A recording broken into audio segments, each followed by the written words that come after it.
The 2016 Kerala Legislative Assembly election was held on 16 May 2016 to elect 140 MLAs to the 14th Kerala Legislative Assembly. Voter turnout was 77.53%, up from 75.12% in the previous election. The result was declared on 19 May 2016. The Left Democratic Front, led by CPI, won the election, defeating the incumbent United Democratic Front, led by the Incorporated, which could only win 47 seats in the election. Pinarayi Vijayan was sworn in as the Chief Minister on 25 May. The tenure of the members of the Legislative Assembly in the state was to end on 31 May 2016. As per the voters list published on 14 January 2016, there were around 2.60 crore eligible voters, including 6.18 lakh new voters in the age group 18-21.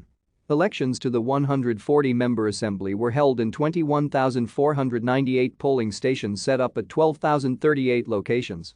There were 500 model polling stations.